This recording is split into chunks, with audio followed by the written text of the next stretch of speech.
Welcome back to Sportsbook Review Videos. We are running through some season prop betting specials from Bet365 on several different quarterbacks and their passing yard over-unders for the 2016 season. And it is time to talk about the yards champion from last season and pretty much seemingly every year in the last 10 years, Drew Brees, who has an over-under from Bet365 of 4,830 and a half yards in this one. Now, Drew Brees, of course, led the league for the sixth time in his career in passing yards last season at 4,870, and of course Bet365 wisely put his yards total very, very similarly to what he put up last season. It's going to be a pretty big boost, I think, for him to get back up to that number though this season. But he does have a lot of things going for him that which could lead to a lot of passing yards. For instance, I think this defense is still not going to be very good, which could lead them playing from behind, having to throw a little bit more as well. They have a questionable running game, whether or not Mark Ingram can give them some of the things he gave them last year, along with some of the guys that really weren't even heard from, like C.J. Spiller, who they gave a ton of money to and barely used and was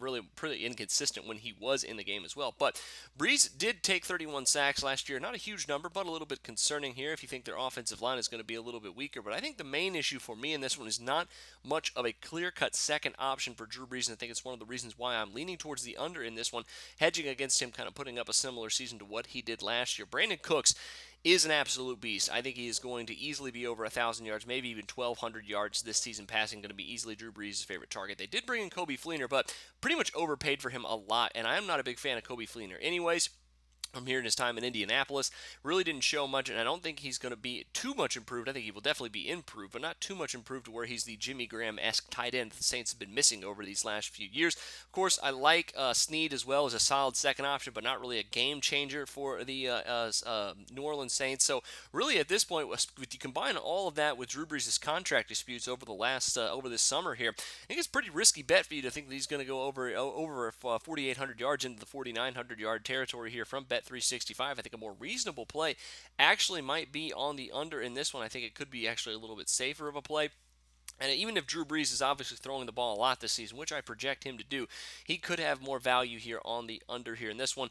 Bet365, you're looking at odds of looking like for the under at minus 125. So not too bad of a value, but I think it is the safer play here in this one at 48.35 for Drew Brees here in this one. That'll do it for me this time. Make sure you check out a couple of our other quarterbacks here at Sportsbook Review that we're covering, as well as some of the other running backs and receivers we should be taking a look at here later on in the offseason. But until then, training camp is right around the corner, and for Sportsbook Review, I'm Jordan Sharp. Bet365 has one of the top mobile platforms in today's market. Sign up today and don't let your busy life keep you out of the game.